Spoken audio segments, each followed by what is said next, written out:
লাগবে আমার, এত টাকা দিয়ে কি হবে, এত সম্পদ দিয়ে কি হবে, এত ব্যস্ততা দিয়ে কি হবে তোমার? স্টপ, থামুন, অনেক হয়েছে। আন্না,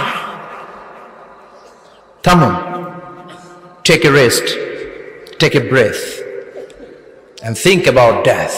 Think that you have to go back to your Lord. একটু বসেন না, একটু ভাবেন যে আমাকে চলে যেতে হবে, চলে যেতে হবে। এই কোলাহল, এই ব্যস্ততা, এগুলো থাকবে, থাকবো না আমি। সাইয়েদনা ওমর ফারুক বলেছেন, মুতু ক্বাবলা আন তামুতু, মরার আগে একবার মরো।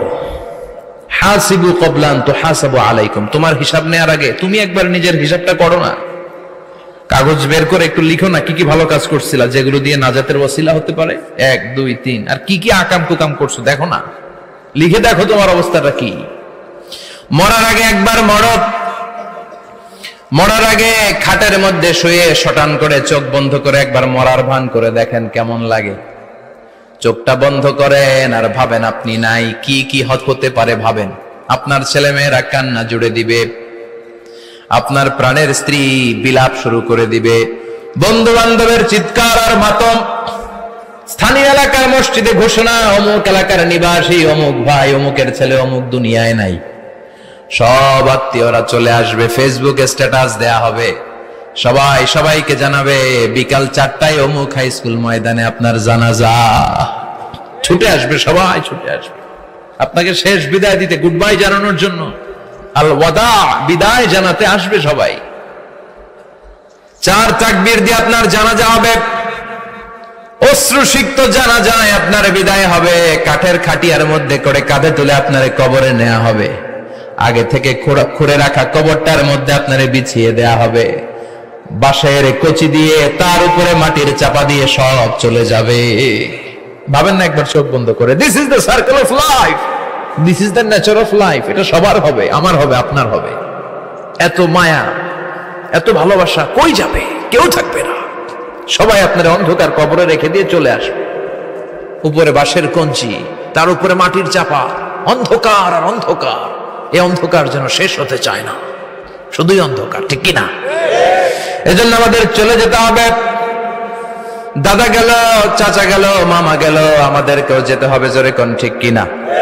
একদিন মাটির ভেতরে হবে ঘরে মন আমার, কেন বান্ধ দালান ঘর, প্রাণ পাখি উড়ে যাবে পিঞ্জর ছেড়ে।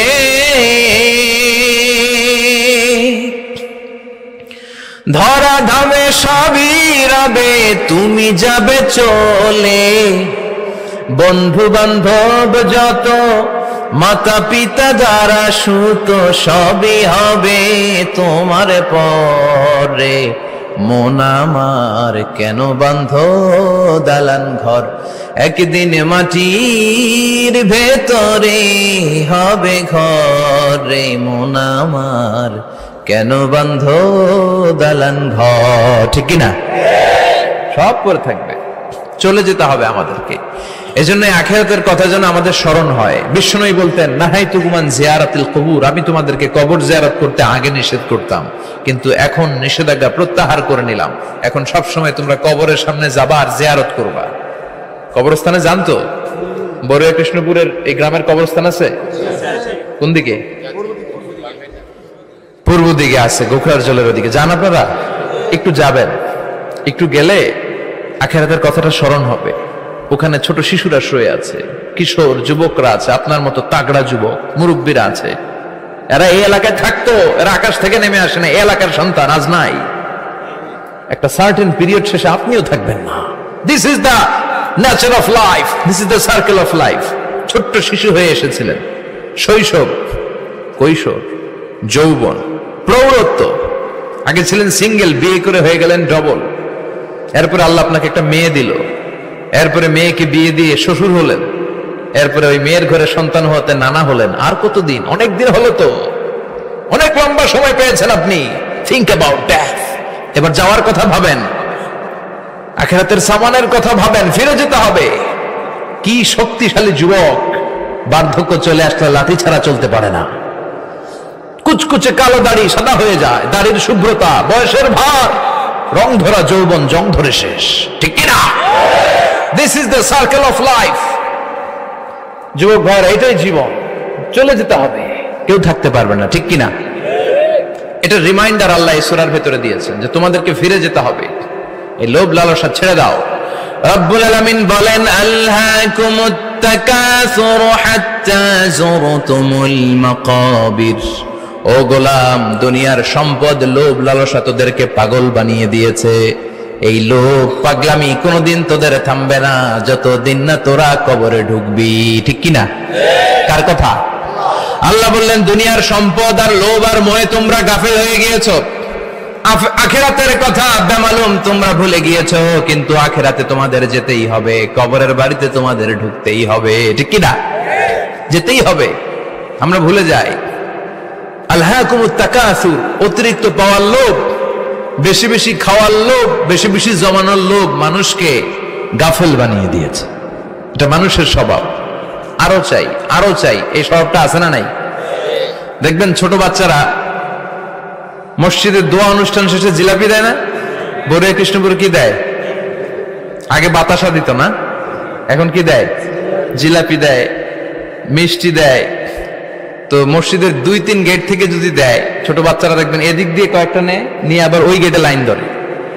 ওর হাত হলো ছোট হাত, ওর হাত ভর্তি জিলাপি, আর নেওয়ার জায়গা না, এরপর আরেক জায়গায় লাইন ধরছে, আরো লাগবে আরো লাগবে, এই আরো আরো আরো চাই। এই স্বভাবটাই মানুষকে কুড়ে কুড়ে শেষ করে দিয়েছে। এত লাগবে কেন তোমার? চাহিদার কোনো শেষ নাই, unlimited demand of human being. যার আছে বেশি তার চাই বেশি, যার সাইকেল আছে তার হুন্ডা চাই, হুন্ডা আছে তো প্রাইভেট কার চাই, প্রাইভেট কার আছে তো প্লেন চাই, প্লেন আছে তো হেলিকপ্টার চাই, হেলিকপ্টার আছে তো ওইটা চাই, ওইটা আছে তো সেটা চাই, ঠিক কিনা? এলাকার মেম্বার যে হয়েছে চেয়ারম্যান হতে চায়, আছে না নাই? চেয়ারম্যান সাহেব এমপি হতে চায়, আছে না নাই? এমপি সাহেব মন্ত্রী হতে চায়, আছে না নাই? মন্ত্রী সাহেব প্রধানমন্ত্রী হতে চায়, আছে না নাই? কিন্তু এই দেশে সুযোগ নাই, কথা কন। এই দেশে প্রধানমন্ত্রী সিলেক্টেড, 2-3 জনের বাইরে কেউ প্রধানমন্ত্রী হতে পারবি না, ঠিক কিনা? আমার এই জীবনে তো আমি 2-3 জনই দেখলাম। বেগম খালেদা জিয়া, মাননীয় প্রধানমন্ত্রী শেখ হাসিনার ছোট্টবেলা দেখেছি এরশাদকে, আমরা তখন ছোট। তো মানুষের চাহিদার কোনো শেষ নাই, যার আছে বেশি তার চাই বেশি। এজন্য বিষ্ণু বলেছেন, উনজুরু ইলা মান হুয়া আসফালা মিন, তোমার চেয়ে যে খারাপ আছে ওর দিকে তাকাও। ওয়ালা তানজুর মান হুয়া আ'লা মিন, তোমার চেয়ে যে ভালো আছে ওর দিকে তাকায়ও না, তোমার চেয়ে যে খারাপ অবস্থানে আছে ওর দিকে তাকাও। অনেকে নিজের অবস্থান নিয়ে সুখী না, এরকম আছে না নাই? আল্লাহ আমার এটা দিল না রে, ওইটা দিল না রে, পাইলাম না রে, কিচ্ছু হয় না, কি করবো জীবনে, হতাশ। আসলে আছে কিন্তু অনেক, কিন্তু শুকরিয়া নাই, ডাকাত, ঠিক কিনা? নিজের অবস্থান নিয়ে সুখী না, কিন্তু অনেক লোক আছে তারা আপনার অবস্থানে পৌঁছতে চায়। তাদের দিকে তাকিয়ে দেখেন, আপনি যে অবস্থানে আছেন এই অবস্থানে পৌঁছাটা অনেকের কাছে স্বপ্ন। তারা প্রতিনিয়ত সংগ্রাম আর স্ট্রাগল করে যাচ্ছে আপনার অবস্থানে পৌঁছতে, আর আপনি এটা নিয়ে সন্তুষ্ট না। শেখ সাদির নাম শুনেছেন? বালাগাল উলা কাশাফাদ দুজা, এই কবিতাটার রচয়িতা ইরানের বিখ্যাত এক কবি। উনি একবার আর্থিক সমস্যার মধ্যে দিয়ে সময় কাটাচ্ছেন, টাকা নাই, পয়সা নাই, পায়ে দেওয়ার মতো জুতা নাই। উনি খুব দুঃখ পেলেন, হায় রে, আমি ইরানের এত বড় কবি, আমার পায়ে দেওয়ার মতো জুতা নাই। দুঃখ ভরা মন নিয়ে রাস্তায় হাঁটতে বেরোলেন। হাঁটতে হাঁটতে হঠাৎ দেখলেন একটা লোক শুয়ে শুয়ে কাঁদছে, ওই লোকটার 2টা পাই নাই, পাই নাই। উনি সেজদায় পড়ে গেলেন, আল্লাহর কাছে ক্ষমা চাইলেন, আল্লাহ অনেক দিয়েছো, শুকর আলহামদুলিল্লাহ। এজন্য যেই পরিস্থিতিতেই থাকি না কেন আমরা কি পড়বো? জোরে বলেন, কি পড়বো? এজন্য আল কানাতু মিনাল ইসলাম, অল্পে তুষ্ট থাকার নাম হলো ইসলাম। সম্পদ লাগবে কিন্তু সম্পদের পাহাড় লাগবে না, ঠিক কি না? অল্প খান, অল্প পড়েন, অল্প জমান, অল্পের ভেতরে বরকত ঢুকায়া দিছে কে? দেখবেন যাদের সম্পদ অল্প তারা সুখী বেশি। জরিপে এটা দেখা গিয়েছে, অনেক সার্ভেতে এটা এসেছে, যারা সম্পদশালী এরা দুঃখী বেশি, এদের দুঃখ বেশি, টেনশন বেশি। খুব স্বাভাবিক, টাকা যার বেশি রোগ তার বেশি, টাকা যার বেশি টেনশন তার বেশি, টাকা যার বেশি ঘরে শান্তি তার কম, আছে না নাই? ঘরের ভেতরে অশান্তি, ছেলে কথা শোনে না, ছেলে টানে গাঞ্জা, মেয়ে করে পরকিয়া, আছে না নাই? স্ত্রী কথা শুনে না, ভালোবাসা নাই, ঘরটা জাহান্নামের টুকরা। রোগ বালাই, এক একটা হসপিটাল বিল পরিশোধ করতে মাসে 5 লাখ 10 লাখ, আছে না নাই? কিছু খেতে পারে না, ডাক্তার একেবারে ডায়েট মেনু বেঁধে দিয়েছে।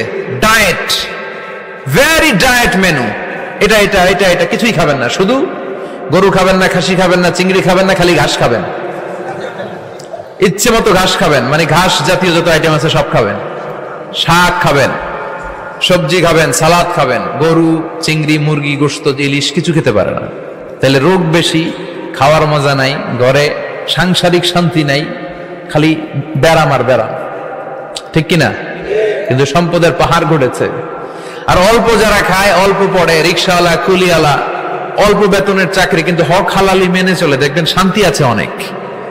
হ্যাঁ, বাসা ভাড়া দেয়, ফ্যামিলি চালায়, বাচ্চাদের স্কুল বিল, এরপরও মাস শেষে 1-2 হাজার টাকা হাতে থেকে যায়। আর ওর প্রতি মাসে 10 কোটি টাকা ইনকাম, তারপরও ব্যাংকের ঋণ আছে না নাই? সুখ কারে বলে? কিভাবে আপনি সুখকে ডিফাইন করবেন? সুখ তো টাকায় কিনা যায় না, শান্তি টাকা দিয়ে হয় না, শান্তি দেওয়ার মালিক কে? আল্লাহ। শান্তি আছে অল্প খেয়ে শুকর করার মধ্যে, শান্তি আছে আলহামদুলিল্লাহর মধ্যে, চিল্লায় বলেন ঠিক কিনা? এজন্য অল্প খাবো, অল্প পড়বো, অল্প জামাবো, অল্পের ভেতরে বরকত দিয়েছে কে? দেখেন ধনী ভাইরা খেতে পারে না, কিন্তু রিকশালার কি সমস্যা হয়? রিকশালারা সব খেতে পারে, কুলিওয়ালা, দিন মজুর, এরা একেবারে স্লিম সুঠাম দেহি, মেদহীন পেট, পেটে কোনো মেদ নাই, ভুড়ি নাই। আর কোটিপতিদের মেদ আছে না নাই? এত বড় বড় পেট, ঠিক কিনা? আমাদেরও পেট আছে, তবে হালাল পেট, এটা হারাম টাকা দিয়ে এই ভুড়ি বানাই নাই আমরা, ছেলে বলেন ঠিক কিনা? রিকশাওয়ালা কুলিওয়ালা নিজেও নামাজ পড়ে, বউ নামাজ পড়ে, বাচ্চাটাও নামাজ পড়ে, রিকশা চালায় আর জিকির করে লা ইলাহা ইল্লাল্লাহ।